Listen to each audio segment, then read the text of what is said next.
through. We have on the programme live Professor Sreeram Chaulia. Sreeram is Dean of the Jindal School of International Affairs and friend of the programme as well. There we have it, Sreeram. Days of supposed progress and just a week to that schedule, that all-important prisoner swap that so much was riding on. Now this. How undermining are Wednesday's attacks to that peace deal? It's quite disturbing, and I would say that the Trump administration has really abandoned the Afghan government, and that's the core reason why the deal seems to be unraveling, because as your correspondent rightly said, Trump administration promised the Taliban to release 5,000 prisoners without consulting the Afghan government, which officially holds these 5,000 prisoners in its custody.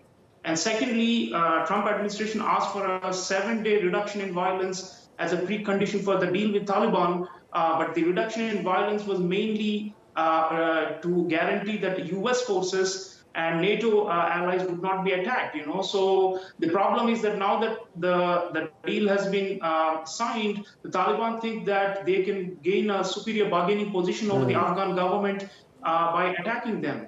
So they are refraining from attacking US targets and NATO targets, but they are, it's fair game for them, the Afghan armed forces. So I think the trust between the United States and its so-called ally, the Afghan government, is so low. And that's the reason why Taliban are sensing that they have an opportunity now, because the US seems to be weakening its ally on the ground, which makes them easy, fair game to be attacked and to be weakened further.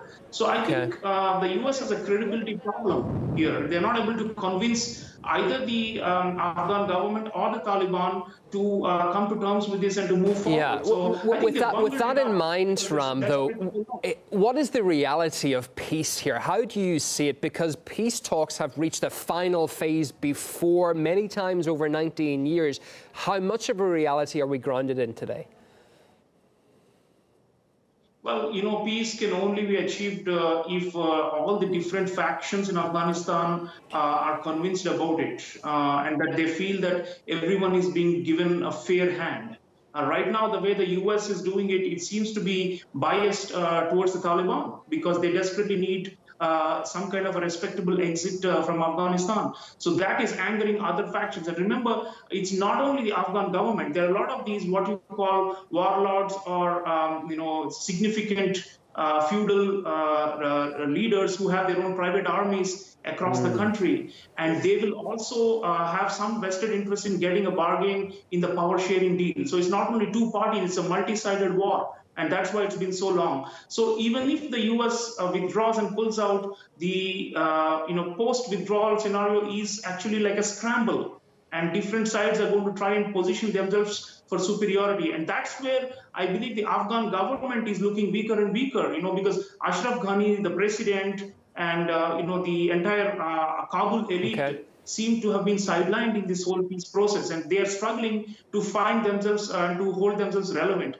And likewise with the warlords. So I think Taliban will try and take advantage of this vacuum, and it's a dangerous period, and peace is going to be hard to achieve. Just briefly, on another aspect to this, we talked about the peace deal days ago, but just last night we know that Donald Trump held a phone call with the Taliban's chief negotiator, and hours later we have this attack on soldiers and police. It was said to be a very productive phone call.